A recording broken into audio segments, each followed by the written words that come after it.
గణపతి పండుగ వస్తుంది, మనం కూడా గణపతి పెడదామా? అరే మన దగ్గర డబ్బులు లేవు కదరా. అరే చందాలు వసూలు చేద్దాంరా.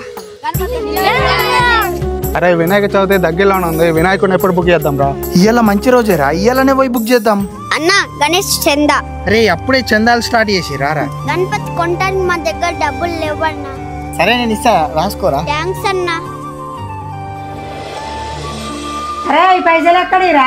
అబ్బా నిన్న దారిలో వచ్చేటప్పుడు దొరికినాయి అమ్మా, ఇవ్వలేయో ఏమో తెలియదు. మస్తు సేపు చూసినా గానీ ఇవ్వలు కనిపించలేదు.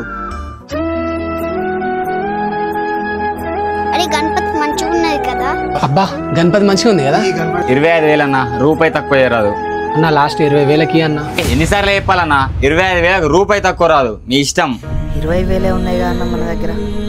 అన్న వాళ్ళ దగ్గర డబ్బులు తక్కువ అయినట్టున్నాయి, మన డబ్బులు ఇచ్చేద్దామా? మరి మనకు గణపతి. అరే మనం చిన్న గణపతి పెద్దాం అనుకున్నాం, కానీ అంత పెద్ద గణపతి వస్తుంది కదా, డబ్బులు ఇచ్చేద్దాం రా. అన్న మా డబ్బులు తీసుకోండి అన్న, 3,000 ఉన్నాయి. అరే మాకు డబ్బులు ఇస్తే మీరు గణపతి ఎట్లా కొట్టారా? మీ గణపతిని మా గణపతి అనుకుంటాం అన్న. అరే ఇంకా 2,000 ఎట్లా రా? అన్న ఇగో అన్న 2,000. ఈ దొరికిన పైసలతో మంచి పనికి ఖర్చు పెట్టు.